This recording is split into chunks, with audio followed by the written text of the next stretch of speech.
Assalamualaikum warahmatullahi wabarakatuh. Alhamdulillah, wassalatu wassalamu ala rasulillah wa ala alihi wa ashabihi wa mawalah. Amma ba'du, sahabat Hiya yang dimuliakan Allah subhanahu wa ta'ala.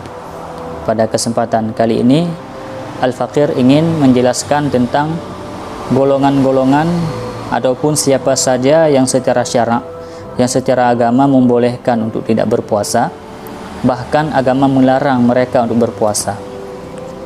Nah, sebelumnya golongan ini terbagi kepada 4 golongan ataupun terbagi kepada 4 bahagian. Pembahagian yang pertama adalah bagi mereka diwajibkan untuk mengqadha puasa yang mereka tinggalkan, akan tetapi tidak wajib membayar fidyah. Yang pertama adalah perempuan haid dan yang kedua adalah perempuan nifas.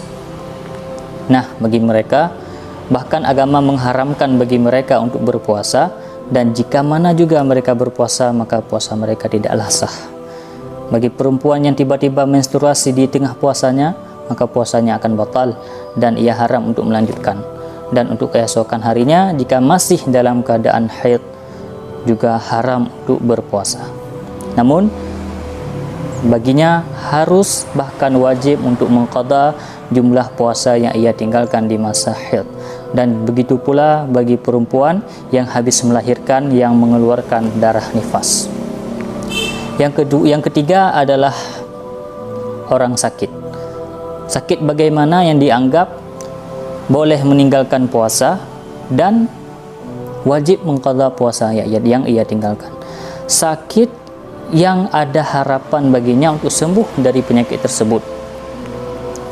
Bahkan jika mana ia berpuasa dikhawatirkan adanya kemudaratan yang lebih besar sampai ia bisa mati, maka baginya haram untuk berpuasa, dan jika ia berpuasa wajib untuk berbuka.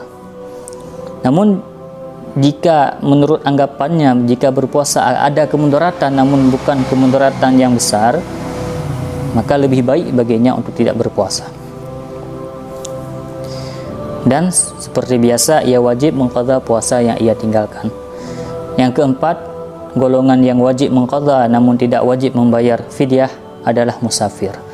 Musafir baru dianggap boleh meninggalkan puasa, harus mencukupi 3 syarat.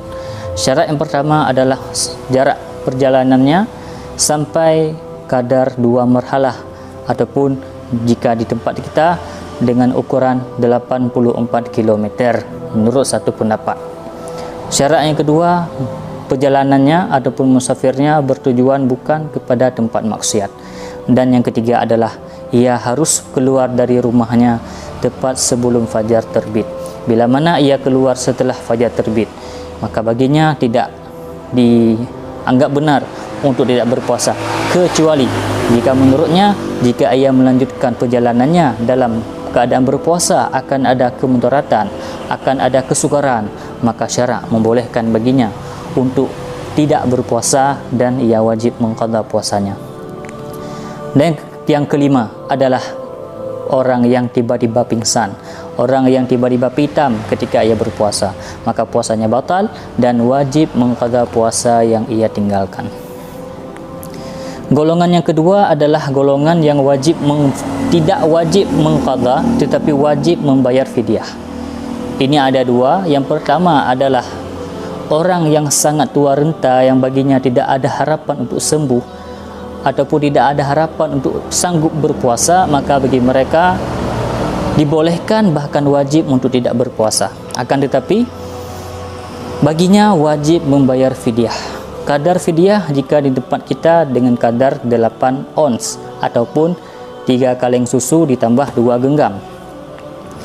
Karena bagi orang-orang tua, karena mungkin menganggap ia lebih sudah lanjut usia, ia takut berhadapan dengan Allah jika tidak dalam keadaan berpuasa, maka syarak menganjurkan, syarak memberikan keluasan hukum bagi orang-orang tua yang sangat tua renta, yaitu boleh tidak berpuasa, akan tetapi mereka wajib membayar fidyah sekadar 8 ons setiap harinya.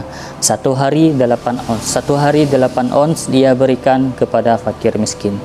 Dan yang kedua, yang wajib membayar fidyah tetapi tidak wajib mengqadha adalah orang yang sakit yang tidak ada harapan menurut ahli medis untuk sembuh dari penyakitnya. Maka baginya juga wajib membayar fidyah ukuran 3 kaleng susu ditambah 2 genggam per harinya. Dan golongan yang ketiga adalah wajib mengqadha dan juga wajib membayar fidyah, yaitu perempuan yang hamil dan perempuan yang menyusui. Ini bila mana ia khawatir terhadap anaknya. Seandainya ia berpuasa khawatir terhadap anaknya, terhadap kandungannya, maka baginya boleh tidak berpuasa tetapi wajib membayar fidyah dan juga wajib mengqadha puasa yang ia tinggalkan. Akan tetapi jika mana perempuan hamil ataupun perempuan yang menyusui yang ia khawatirkan bukan kepada anaknya tetapi kepada dirinya sendiri, yang wajib hanyalah mengqadha, tidak wajib untuk membayar fidyah. Dan yang golongan keempat adalah tidak wajib mengqadha dan juga tidak wajib membayar fidyah. Siapakah dia? Itulah orang gila. Terhadap orang gila Allah tidak membebankan hukum kepada mereka. Karena kenapa? Li'anal aqlah manatu taklif. Akal tempat tujuan daripada taklif. Allah mentaklifkan hukum wajib puasa kepada orang-orang yang berakal, bukan kepada orang-orang yang tidak memiliki akal.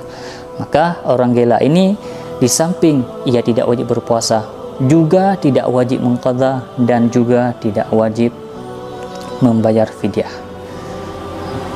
Mungkin hanya inilah sedikit syarahan singkat daripada Al-Faqir tentang golongan-golongan yang menurut syarak dibolehkan untuk tidak berpuasa, bahkan wajib, bahkan haram baginya untuk berpuasa dan wajib membuka.